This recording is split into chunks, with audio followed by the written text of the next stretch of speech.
Hey folks, this is Sage Phillip, a technical game designer on our live pod. And this is Whitrock, a set designer who has been set lead on many past and future sets. Talker's Trials has been live for a little while right now, so we hope you've been able to play with it and have some fun with the mode, and we also hope that Jace hasn't been too mean to you.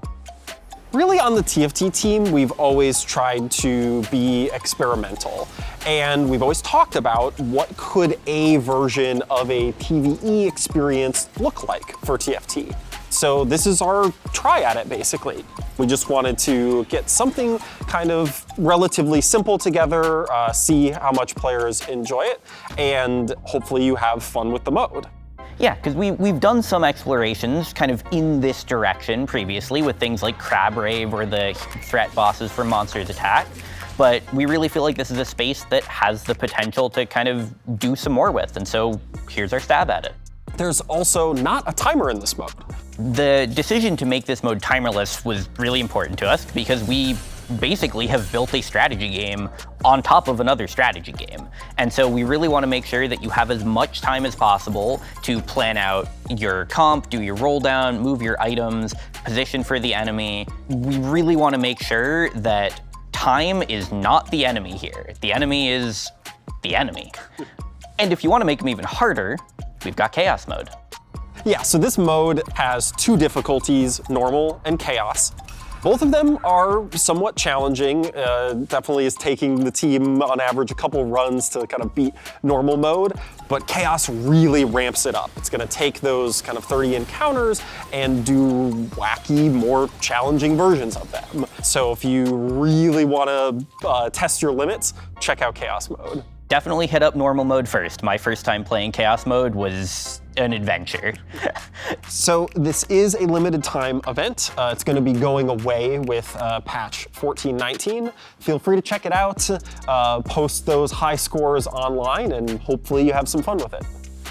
Now, we are going to play a little game where we ask each other a question, and we have never seen these questions before. So let's see what we have. All right. Hit me. Would you rather fight 100 minion-sized infernal Nassuses or one infernal Nassus-sized minion? It's gotta be the 100 minion-sized Nassuses, right? Because like, at least there's a chance at like, take out a couple at a time. Like one Nassus-sized minion, I got nothing. Not a chance. All right, you wanna ask me a question? Let's see what we got here. Which PvE monster is your favorite and why? Oh, let's see. Of the PvE encounters, there is one where you fight, I guess you could call it a flock of smolders or whatever you would call 15 different smolders flying around your screen. That fight's always fun. I lose to it all the time, but that's one of my favorites. So, good luck playing Talker's Trials. Now we're gonna toss it over to Christina and Keen to talk about Dawn of Heroes Revival.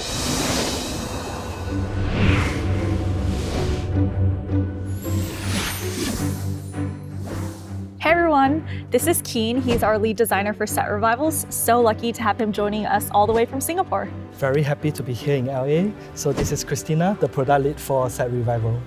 So Keen, with Set Revivals, we don't just copy and paste. We have designers like you come in and modernize them. So when you were asked to lead the design of the Dawn of Heroes Revival, how did you think about modernizing the set? Right, so first and foremost, the Dawn of Heroes, their core set mechanics, namely the Radiant items and Divine Blessings, they are so beloved by our players that they're already part of the core TFT experiences. Therefore, we don't look to revamp these mechanics that much. Instead, we seek to improve the player experiences by adding ceremonies to these core mechanics for our revival. So in the revival, players will be able to see the Order Pengu coming out on screen to hand out these blessings to the players. Awesome. I know. I'm super excited about the new ceremony. It looks amazing in game. What other new features did you add to the revival? Yes, so for us, we also added a lot of trait and champion augments, mainly because we saw how well they perform in the modern live sets.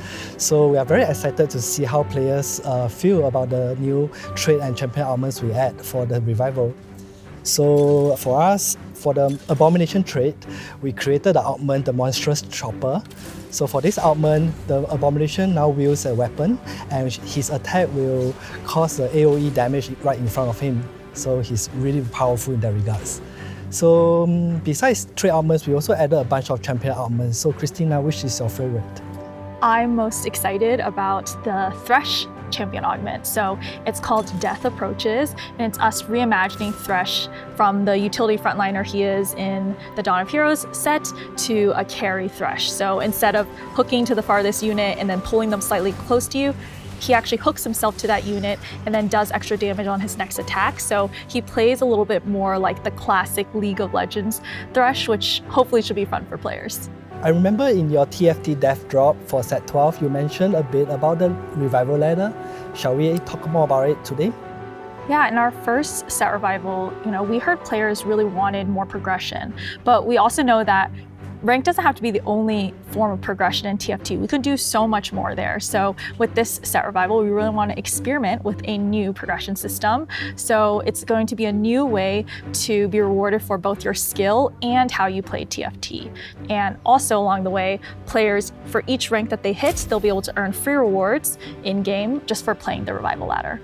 So part of this system really feels like the rank system where you earn strategy points after every games and progress through the ranks from apprentice to visionary. But part of it is also different from the rank system. Shall you expand more about that? Totally. It's actually, Revival Ladder is really meant for players to feel like you're on a journey of progressing through TFT. So as you rank up, you're able to allocate skills, which allow you to earn bonus strategy points for each match that you play. So the way how you play comes in because each of the skills have to do with in-game decisions in TFT. So whether you tend to play for board strength or for econ. Hey, that's me. That's me too. Or you just like to risk it all and sack all of your health. We really hope that there's a skill that can speak to you and a clear path that you can take. So hopefully, as players are playing the Revival Ladder, they can also learn a thing or two along the way. Okay, looks like the question armory is here. I'm going to ask you a question, Keen, and just let me know your answer. Okay, let's see. All right. Who is your favorite 5 cost in the Dawn of Heroes revival or original set, and why? Favorite. Well, I have a love-hate relationship with Vego. So Vego. So broken in our playtest. Yeah, he's so broken. We do a lot of work to balance him. But he's pretty amazing actually. He will jump to the backline and he would be able to cast his spell to take off one of the enemy backliner, and that champion converts to your side. So this mechanic is now ready seen, and I think I have a very good impression of it when I was playing it in 5.5. That's why we do revivals. Bring back all the broken stuff. Yes. Okay, so Christina, here's the question for you. Shadow items or radiant items? Honestly, radiant items, We're doing something special with shadow items, but I think radiant items just feel so good. There's no downsides. How could you possibly not love them?